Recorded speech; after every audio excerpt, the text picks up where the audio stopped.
Salut, salut, c'est jeudi, j'ai dormi 9 heures mais je suis épuisée, donc aujourd'hui je teste une nouvelle technique. Puisque mon cerveau me fait croire que j'ai mal, je vais essayer moi de lui faire croire que non, on n'a pas mal. On sait jamais, sur un malentendu, ça peut marcher.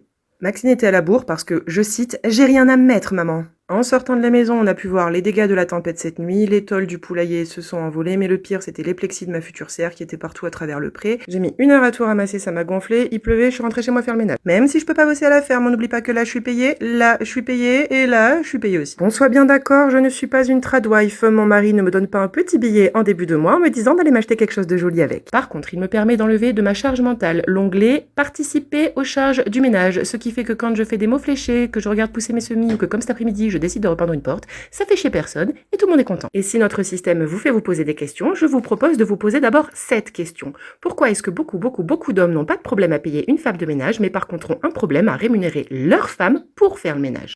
Voilà, vous avez 4 heures. Pour en revenir à cette porte, elle est blanche, j'aime pas le blanc, donc je déteste cette porte. Je voulais une porte noire, mais quand j'ai vu le prix des portes noires, je me suis dit que vraiment on allait garder la blanche. J'ai trouvé une solution de pauvre et je me suis dit que j'allais la repeindre, donc du coup j'ai acheté tout ce qu'il fallait, des pinceaux et tout ça chez Action, parce que je suis pauvre, et de la peinture chez Tridom, parce que bon quand même, la peinture de pauvre, des fois ça donne pas bien. Au bout d'une couche, c'était absolument dégueulasse, au bout de 2 couches, c'était un peu moins dégueulasse, et à la 3e, franchement j'étais assez contente du résultat.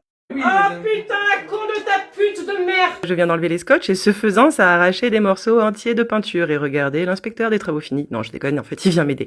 Comme il était hors de question que je refasse tout, j'ai pris un tout petit pinceau de Maxine et j'ai bouché les petits trous en m'énervant un petit peu. Mais à la fin, ça ne se voit plus. Et franchement, celui qui s'en rend compte en venant chez moi, il aura qu'à les pisser dehors. Oui, c'est la porte de la salle de bain. Bien sûr, en remettant la baguette du haut, j'ai fait une trace de doigt, donc du coup, j'ai aussi réparé avec mon petit pinceau. Voilà, j'ai une porte noire, je suis joie et je n'ai pas perdu ma journée. Maxine est rentrée de l'école, elle fait ses devoirs et son goûter avec son papa, du coup, je vais voir mes poules et comme j'ai mal nulle part, apparemment, j'ai réussi à m'auto-convaincre, je vais à la ferme à pied chercher mon lait parce que quand on est gauchias, on fait ce qu'on prêche et consommer local, c'est super important.